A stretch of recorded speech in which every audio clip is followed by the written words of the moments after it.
Le royaume Congo. Découvrez avec nous l'histoire de ce royaume africain d'Afrique centrale. Parmi tous les royaumes et les empires qui ont existé en République démocratique du Congo, l'histoire du royaume Congo fut l'une des mieux documentées, étant donné sa position sur la côte atlantique et du fait que ce royaume fut entré en contact en premier, vers le milieu du XVe siècle, avec les explorateurs européens en quête de nouvelles routes commerciales vers l'Asie. À son apogée, le royaume Congo s'étend sur la région comprise entre le fleuve Congo au nord et la rivière Kwanza au sud, et entre l'océan Atlantique à l'ouest et la rivière Kwango à l'est. L'origine de ce royaume se situe au cours du XIVe et du XVe siècle après Jésus-Christ.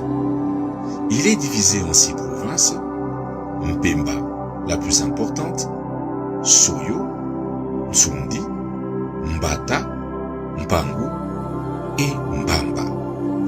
Le royaume Congo avait 4 états vassaux: Kakongo, Lowango, Ndongo et Matamba. Le royaume avait sa monnaie appelée Nzimbo, c'était des coquillages. Son roi, le Mani Congo, est choisi selon une coutume matrilinéaire. Le premier roi connu fut Ntimwene ou Nimi Anokeni. La capitale de son royaume est Mbanza Congo, futur San Salvador. Voici une gravure de Mbanza Congo, Sao Salvador, faite par Olfert Dapper en 1668. Le 5e roi fut Ndinga Nkuvu. Quelques dates importantes de l'histoire du royaume Congo. 1482. Diego Cao arrive au Congo. 1485. Contact de Ndinga Nkuvu avec Diego Cao. Il eut échange d'ambassadeurs entre le royaume du Congo et le royaume du Portugal. 1491, Ndinga Nkuvu est baptisé Joao Ier. 1506, mort de Ndinga Nkuvu, son fils Alfonso lui succéda. 1526, mort de Don Henrique ou Henrique Kinu Amvemba. Il fut le fils du roi Alfonso. Il était élu évêque à Rome en 1518.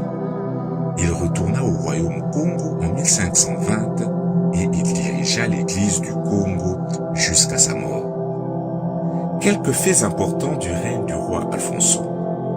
1. Ouverture du royaume à l'Occident. 2.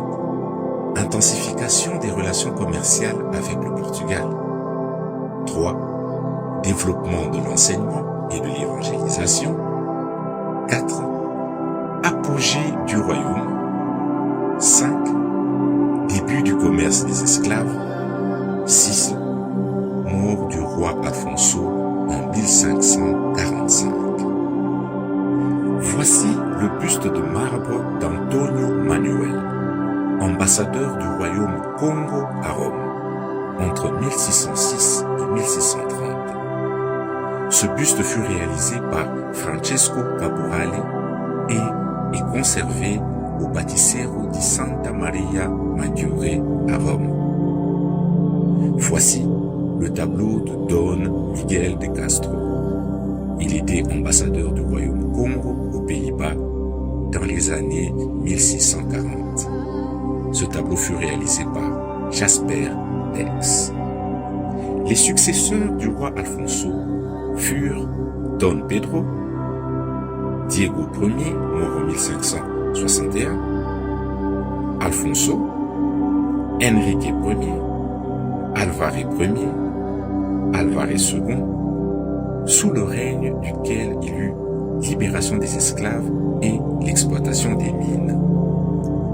Voici le portrait du prince Don Niclao, prince du royaume Congo, lors d'une visite au Portugal en 1845. C'est au XVIIIe siècle que le royaume Congo va connaître son déclin avec l'intensification du commerce des esclaves et les guerres entre les tribus. Petit à petit, le royaume se morcela en petites chefferies. Enfin, vers 1885, le royaume Congo sera administré par les Portugais.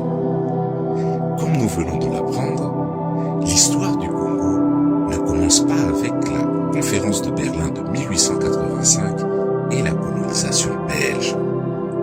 Le Congo a bien existé pendant des siècles au travers de ses empires et de ses royaumes.